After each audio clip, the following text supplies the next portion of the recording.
Muy buenas, queridos seguidores.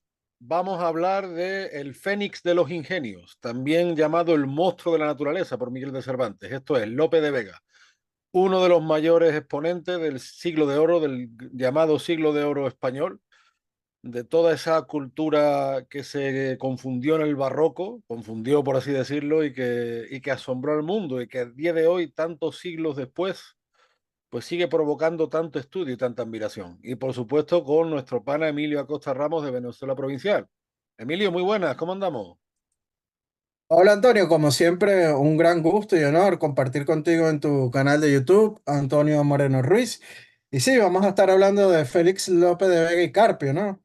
Quien nació en Madrid el 25 de noviembre de 1562 y es llamado, como tú bien dices, el Fénix de los Ingenios, ¿no?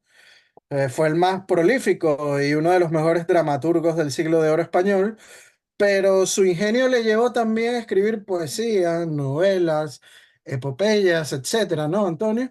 Ujú. Y su propia vida fue tan intensa y compleja y exuberante como su obra. Y el día de hoy, pues estaremos hablando de todo ello, que por cierto tiene una gran conexión con Venezuela, que más adelante también lo diremos. Bueno, tú sabes que Lope de Vega compartía con Quevedo esos orígenes cántabros, ¿no? Aunque él nace en Madrid, se cría en Madrid, de hecho es uno de los atractivos a día de hoy turísticos del Madrid de los Austrias, ¿no? Una parte de Ujú. Madrid que yo recomiendo a los visitantes, a mí me encanta esa parte de Madrid. Pero sí, lo que tú dices, fue un hombre muy complejo. En primer lugar, porque tiene una producción literaria exuberante. Ya desde niño apuntaba maneras, era un niño, Ujú. todo el que lo conoce es muy despierto, sobre todo, tanto para escribir y para leer como para aprender idiomas. O sea, le encantaba leer y aprender el latín, ¿no? Y luego, claro, es un tipo que, digamos, de cintura para abajo fue bastante extraído, fue tan prolífico como en las letras, pero sin embargo también tuvo relación con la Inquisición y al final, fíjate, se hace un sacerdote devoto, ¿no? Y en su tiempo incluso fue acusado de galán de monjas, de los que iban a enamorar a las monjas a los conventos. O sea, un tipo, la verdad, en ese sentido, fascinante, yo diría que incluso de contradictorio en su personalidad, pero esa personalidad, fuera parte de los cotilleos, ¿no? Los cuentos de alcoba, Ujú. yo creo que habla mucho de esa personalidad desbordante, porque en la literatura, ¿no? López se ve como un torrente.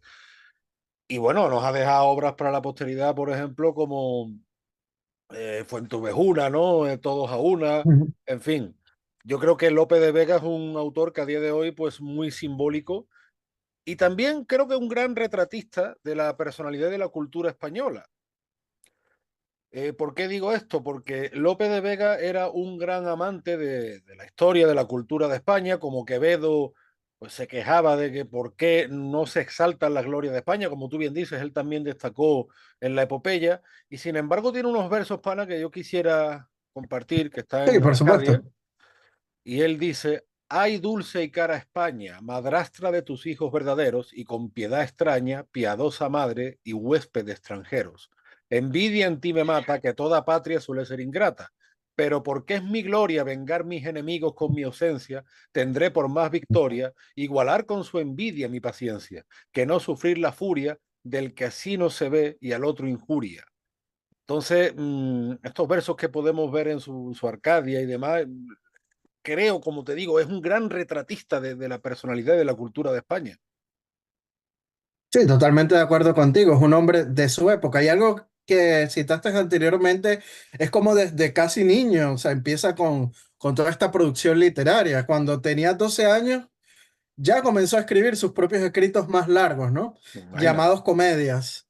Y como dijimos, o sea, tenía mucha facilidad para la escritura y Lope decía que esto era como un don natural, ¿no? Que se le había dado Dios, ¿no? Y así continuó escribiendo comedias y poemas y estudiando en escuelas de poetas, acudiendo tiempo después a la Universidad de Alcalá, ¿no? En Alcalá de Henares. Ujú. Al mismo tiempo, también hacía muchas otras cosas, ¿no? O sea, por ejemplo, él ingresó en la Armada Española, en la Marina, para luchar en una batalla en la Isla Terceira, esto es en las Azores, en Portugal. Sí. Y a pesar de esto, Antonio nunca abandonó la escritura como trabajo y como su verdadero interés, ¿no? Y más tarde Lope de Vega se enamoró de una mujer que llamada Isabel de Alderete, que más adelante hablaré más profunda de ella, y se casó con ella pues en el año de 1588 y ese mismo año quiso continuar con su carrera como militar uniéndose a la Gran Armada Española mientras seguía escribiendo algunos poemas e iba reflejando en sus obras pues esta etapa militar, ¿no? Que es muy importante dentro de su producción literaria. Claro, es lo que tú dices, un hombre de su época además que va a caballo entre el Renacimiento y el Barroco. Aunque yo muchas veces cuando hablamos estos conceptos que parecen conceptos como cerrados, yo creo que son conceptos de hecho muchísimo más flexibles y yo cada vez pienso más en eso que apunta Faustino Núñez en su libro América en el Flamenco, que es posible que el barroco tenga un origen peninsular y bastante previo al siglo XVII, pero bueno, sería meternos en otro tema. Pero lo que sí es verdad que lo que tú dices de Lope, esa figura del soldado escritor, esa figura de las armas y las letras que Cervantes pone en el Quijote es muy importante. Es muy importante entre los siglos XVI y XVII en la historia de España. Y en parte, pues viene de ese arquetipo renacentista del hombre completo, ¿no? Que luego se junta con toda esa explosión cultural y emocional que tiene el barroco, que el barroco también tiene su parte, digamos, pesimista, por así decirlo, porque es una época muy belicosa, ¿no? Bueno, el Renacimiento también lo fue. Y luego la relación de amor-odio que tiene con otros literatos de la época. Todos sabemos, por ejemplo, las polémicas tan agrias que hubo de Quevedo con Góngora, esos Pero poemas. que Quevedo tuvo problemas con todo el mundo. Sino Quevedo estaba peleado con el mundo. Entonces, bueno, además esa figura del soneto que algunos criticaban en su época por italianizante, que sin embargo a Lope le dio tan buena fama. Y fíjate esa relación de amor-odio que Lope tiene con Góngora, parte de la complejidad de su vida. Pues Lope llega a decir, el ingenio de este caballero, desde que le conocí, que ha más de 28 años, en mi opinión, dejo la de muchos, es el más raro y peregrino que he conocido en aquella provincia, y tal que ni a Séneca ni a Lucano, nacidos en su patria, le hallo diferente, ni a ella por él menos gloriosa que por ellos. Claro, se refiere al origen cordobés de Góngora. Y luego tiene un soneto que dice, canta cisne andaluz, que el verde coro del Tajo escucha tu divino acento, sin grato, el Betis no responde atento al aplauso que debe a tu decoro. Mas de tu soledad el eco que el alma y voz de lírico portento, pues tú solo pusiste el instrumento sobre trastes de plata, cuerdas de oro. Huya con pies de nieve Galatea, gigante del Parnaso, que en tu llama, sacra ninfa inmortal arder desea, que como si la envidia te desama, en ondas de cristal la lira orfea, en círculos de sol irá tu fama. Y es interesante porque Góngora también le dedica poemas a Lope, pero más bien criticándolo, más bien porque, fíjate los tiempos tan distintos que Góngora decía que Lope y sus seguidores, porque Lope crea toda una escuela poética, que hace Sí. una poesía simple. Imagínate, a Góngora la poesía de Lope le parecía simple, ¿no? Sí, que López es todo un maestro, ¿no?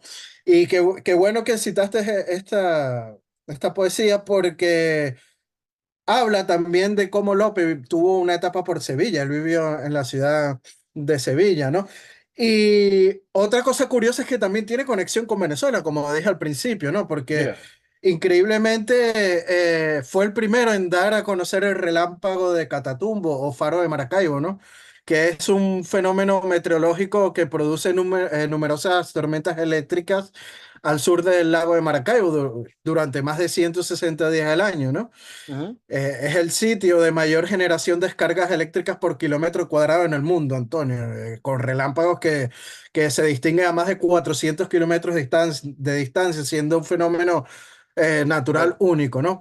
Pero la primera mención a este fenómeno meteorológico fue documentada por el poeta, ¿no? Lope de Vega durante el Siglo de Oro en el poema épico La Dragontea, escrito en el año de 1597, ¿no?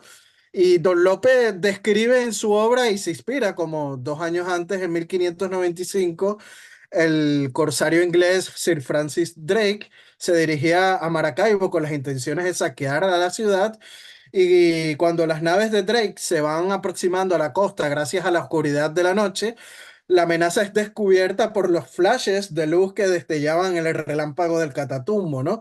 Y iluminó a los barcos, siendo la amenaza descubierta por la guarnición española, lo que dio tiempo al alcalde Diego Suárez de Amaya para alertar a las tropas y defender el pueblo de piratas ingleses, ¿no? Siendo derrotadas las fuerzas de Drake por la Armada Hispánica.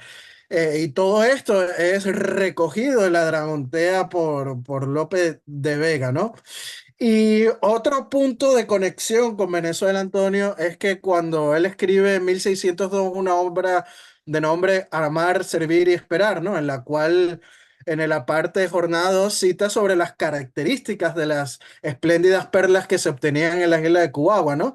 Que eran tan valoradas en la época de la península ibérica y señala lo siguiente, cito a Don Lope, abro comillas. 12 perlas de Cubagua que fueran del Fénix huevos. Si hubiera casta de Fénix, que oro y plata es lo de menos. Cerramos comillas, ¿no? O sea, qué forma de escribir del tan genial de Lope, ¿no? Y bueno, este poeta también, Lope de Vega, tuvo varios hijos con la renombrada actriz de teatro de esa época que era Micaela de Luján, entre ellos Lope Félix de Vega y Luján, apodado Lopito, ¿no? El Mozo, quien había nacido para el año 1607 en Madrid y que también tenía vocación poética como su progenitor, ¿no? Y Lopito se enlistó a temprana edad en la Real Armada Española para combatir a los piratas berberiscos en Túnez y en Biserta, ¿no? Donde obtuvo, hay que decirlo, Antonio, el grado de alférez de los tercios por sus valientes actuaciones, ¿no? Y algo curioso, Antonio, es que finalizando el año de 1633 y atraído por aquellas historias como las que curiosamente había escrito su padre sobre las riquezas de las Indias y en especial de las perlas de la isla de Cubagua, decide cruzar el charco y embarcar hacia la isla de Margarita, que es la isla vecina de Cubagua, en una expedición encabezada por el capitán Antandro y 250 soldados en la búsqueda de la pesca perlera, ¿no? Y para inicios del año de 1634 arriban a las costas margariteñas, pero lamentablemente son recibidos por una fuerte tormenta que destruyó varios caseríos de la isla de Margarita e embarcaciones también. Y al finalizar el temporal, muchos hombres, hay que decirlo, desaparecieron. Y entre ellos, Lopito, que se ahogó en la costa margariteña al naufragar la embarcación en la que viajaba y muriendo pues toda la tripulación. Y meses después, Antonio, su padre, recibió la triste noticia en Madrid y le dedica desconsolado una composición poética de nombre Felicio, Egloga, episcatoria en la muerte de Lope Félix del Carpio y Luján, incluida en la Vega del Parnaso, ¿no? Ujú. Y bueno, Lope de Vega morirá al poco tiempo, a la edad de 72 años, en 1635, y hay que decirlo, Antonio, hundido en la depresión por la pérdida de su último hijo varón en la isla de Margarita, ¿no? Si no, no deja de ser un hombre muy emocional, muy sentimental. A lo mejor, si nos quedáramos en determinada superficie, podríamos pensar lo contrario, pero que va, que va. Era todo ese torrente que él tenía que expresar la literatura, venía de un tipo profundamente emocional que muere bastante mayor, porque 72 años en la Ujú. época era ya un anciano, vamos, bastante Sí, avanzado. Fíjate, por ejemplo, los arquetipos que crea Lope como el perro del hortelano, que a día de hoy en España decimos el perro del hortelano que ni come ni deja comer, se debe una obra de Lope, o el caballero de Olmedo, por ejemplo. Tú antes citabas también la vinculación de Lope con Sevilla, igual que Cervantes, igual que tantos otros grandes hombres de letras que vinieron a Sevilla atraídos por el comercio, por la economía, por la sí, el administración puerto y puerta de Indias, de hay que las Indias, decirlo, que era la Nueva York de su época. claro, y esa expresión probablemente se le deba a él. Yo no sé si realmente si es exclusiva de él, pero sí la acuña como puerto y puerta de las Indias, y él habla del Arenal, de la Torre del Oro, y Cervantes también habla de Sevilla como Roma triunfante en ánimo y nobleza, porque además Sevilla es que estaba llena de castellanos. Bueno, Sevilla había medio mundo. Sevilla, ya hemos dicho en otras ocasiones que una parte importante de la población era negra y venía, Y como, sí, sí, sí, a sí, ver. porque que venían muchísimos italianos, flamencos, alemanes, franceses, pero también venía gente de toda España, y en esa gente de toda España que venía a Sevilla, los castellanos tenían un papel de primera mano. En el flamenco en el siglo XIX, ya muy avanzado, pues es todo un tema la figura del tabernero montañés, por ejemplo, ¿no? O sea que muchos de estos castellanos acaban afincándose en Sevilla, atraídos por la relación de, no solo de la ciudad, porque Sevilla, la Sevilla antes del 1833, hay que entenderla como el punto que une la Andalucía Atlántica. O sea, dentro de la corona de Castilla, esa demarcación del reino de Sevilla une las actuales provincias de Sevilla, Huelva, Cádiz, incluso parte de Badajoz y parte de Antequera. Entonces, claro, por eso históricamente siempre han tenido tanta relación Sevilla y Cádiz, porque al fin y al cabo formaban parte de lo mismo y toda esa carrera de Indias, ¿no? Con Sanlúcar de Barrameda, todos esos marineros de Lepe, de Moguer, en fin. Todo ese mundo es el que atrae Lope a Sevilla y por supuesto porque Sevilla es una ciudad que estaba llena de teatro. Estamos hablando de una época que hacían furor Ujú. los corrales de comedia. Yo me acuerdo hace muchos años, cuando visité Almagro en Ciudad Real, allí se conserva bastante bien el corral de comedia. Y Lope, en esa gran capacidad, ese ingenio que tenía, por un lado, él, digamos, era hidalgo, ¿no? Humilde, pero hidalgo, pero también buscaba siempre fundirse con el pueblo. En el teatro de Lope y en las letras de Lope en general, Lope escribe temas de santos, temas históricos, dramas, tragedias, epopeyas, Lo temas, abarca todo. temas pastoriles, yo qué sé lo que abarca, pero él Sí. siempre busca hacerse inteligible al pueblo. Esto es muy importante, eso lo diferencia de Góngora, por ejemplo. Por eso quizá Góngora lo acusa de simpleza. Y Lope, el corral de comedias que se decía era su hábitat natural. Sí, como dirían hoy en día, algo más pop, ¿no? Más popular.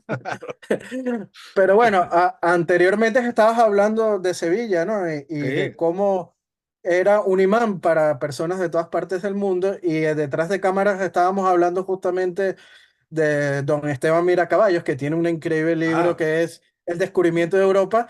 Y no solo gente de Europa iba para Sevilla, también de las Indias, los mismos indígenas. Muchos se agruparon en la ciudad de Sevilla. Hay un caso que él recoge en el libro justamente de un indígena de Cubagua que llegó a ser sastre y llegó a tener su negocio, ¿no? O sea, imagínate el punto que, tan importante que fue Sevilla para su época y para el mundo, que como tú bien citas, pues trajo y también a muchos literatos de su época, ¿no? pero es que la Pero importancia de eso que dice Esteban Miracaballos, por ejemplo, es eso, no era solo la voracidad por el oro, eso lo dice él, porque es verdad, sí, bueno, había ganas de oro, había ganas de prosperar, como a día de hoy, yo siempre lo digo, yo cuando emigré, yo no emigré para estar peor que en mi tierra, ¿no? Nadie. claro, Pero el nuevo mundo también supone, digamos, una voracidad de cultura.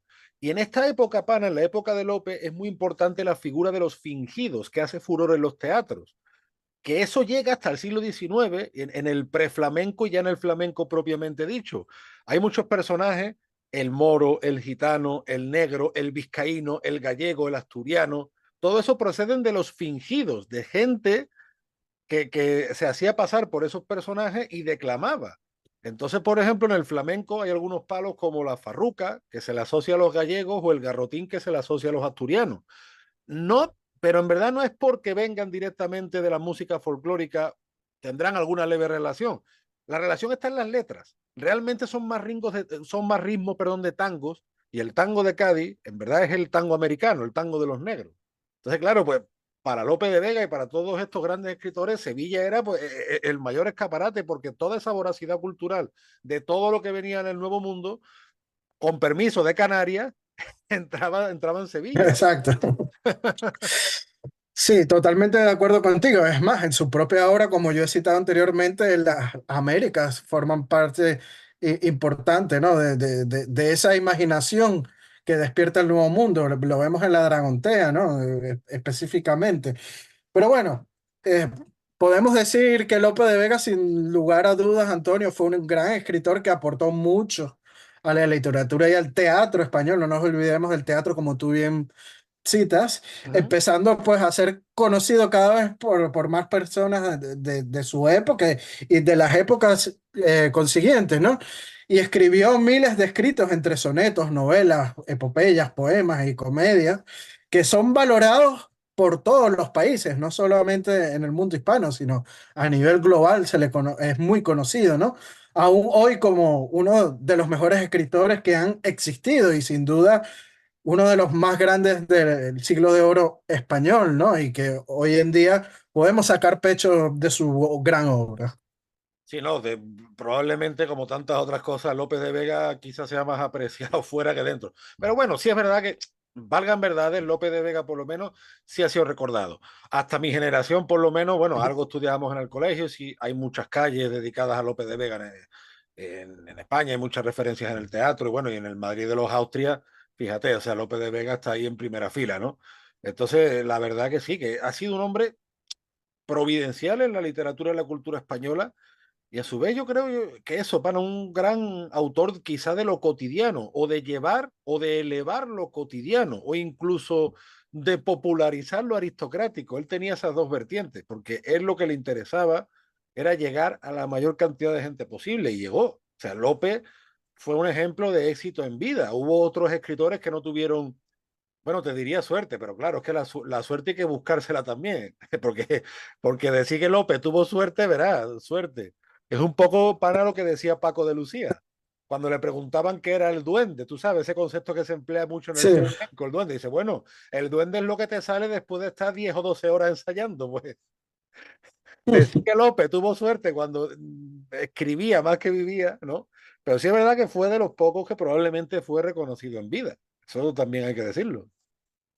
No, y fue creador de una escuela dramática que es conocida con su nombre, ¿no? La Escuela Dramática de Lope de Vega, que muchos dramaturgos se apuntaron a las novedades de él e incluso perfeccionaron su modelo y tuvo muchísimos seguidores. Entre los mejores seguidores estuvieron Guillén de Castro, Antonio Mira, Luis Vélez de Guevara y su hijo, Juan Vélez de Guevara, Juan Ruiz de Alarcón, Tirso de Molina, que hay que decirlo que este último gran imitador de sus comedias de enredo y le dedicó su comedia metateatral, Lo fingido y verdadero, de hacia 1608, ¿no? Inclusive en biógrafos que escribieron muchos libros sobre la figura de Lope de Vega, de forma que han llegado a desarrollarse una rama entera de filología hispánica que es el lopismo. Imagínate la gran importancia y gran influencia que tiene Lope de Vega en el mundo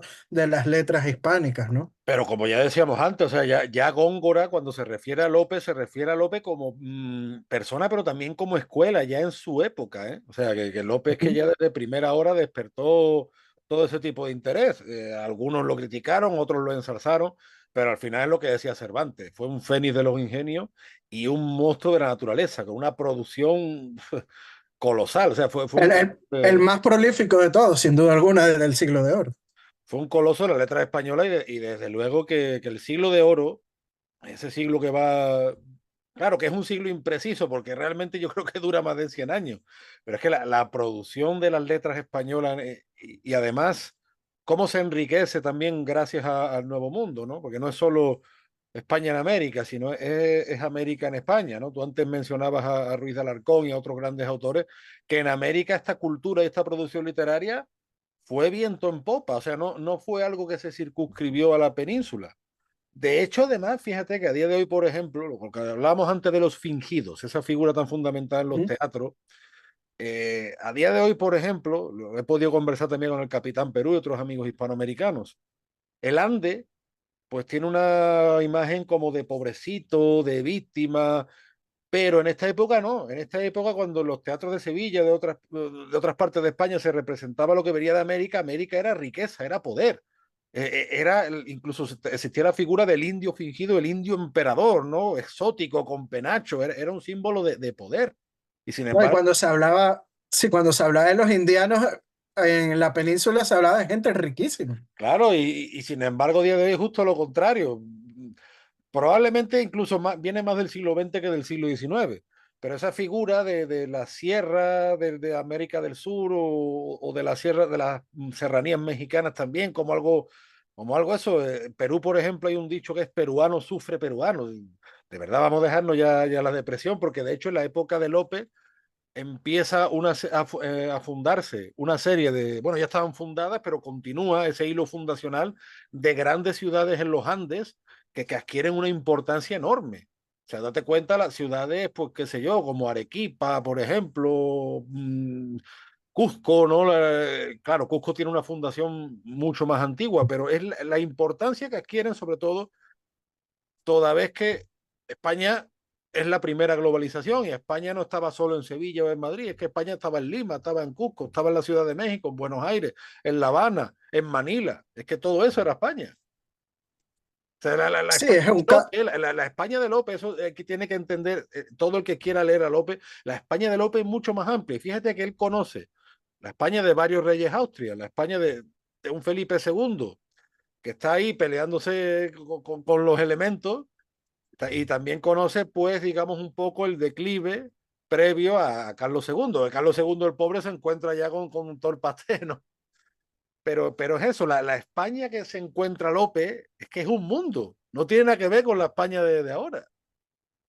Sí, totalmente, como hemos dicho anteriormente, o sea, López es un hombre de su época y él refleja todo ese mundo hispano, todo ese movimiento político y que se respira en la época, ¿no? Cómo habla de las Américas, cómo América es importante en su obra y cómo América es mucho más rica que el mundo europeo, ¿no? Que el mundo peninsular, por ejemplo, ¿no? Entonces, a la hora que estudiamos la obra de Lope de Vega, también estudiamos ese mundo, esa época en la que él vivía, ¿no? En la cual la monarquía hispánica, pues, era fundamental en aquel momento. Pues sí, la verdad que un gran exponente de nuestra cultura. Y bueno, pues ojalá que, en fin, yo lo que veo que pana que los planes de estudio en España y en más de medio mundo cada vez son peores. No sé, ojalá que los chavales tengan acceso a estudiarlo porque leer a Lope en parte es comprendernos a nosotros mismos, tanto a nivel histórico como a nivel cultural.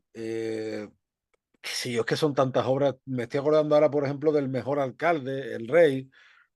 Es que esas obras en la época de nuestros No, padres, tiene cientos de horas. sí, pero que en la Eso, época de nuestros padres, hay una obra pana, muy importante que me gustaría citarla, que es sí, Dos de Santos, que es la trilogía dedicada al patrono de Madrid, ¿no? San San Isidro Isidro. Labrador de Madrid, ¿no? Es es una de sus obras más prolíficas, Claro. sin duda alguna. Sí, como madrileño de pro devoto de San Isidro, pero lo que te decía, pana, que es que en la época de nuestros padres estos temas se estudiaban Ujú. mucho más. Es que es una pena con la cultura y con el legado que tenemos que estos temas estén tan de capa caída, pero bueno, por lo menos nosotros intentamos poner nuestro granito de arena, pues siempre poniendo de relieve todo aquello que nos enriquece y que nos une, que es lo que hace falta, ¿no? Frente a aquellos que pretenden dividirnos y empequeñecernos. En fin, pana, pues como siempre un gran placer tener estas tertulias hispánicas contigo. Siempre tú sabes que desde este canal recomendamos que se suscriban, que le den me gusta a Venezuela Provincial en Facebook, en Instagram, en YouTube.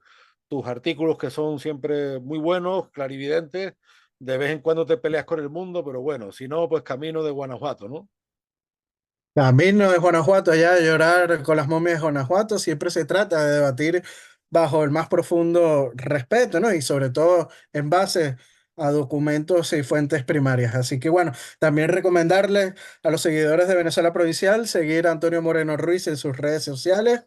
Está en Instagram, en Facebook, en Twitter también como un andaluz indiano y no dejen de suscribirse a su canal de YouTube.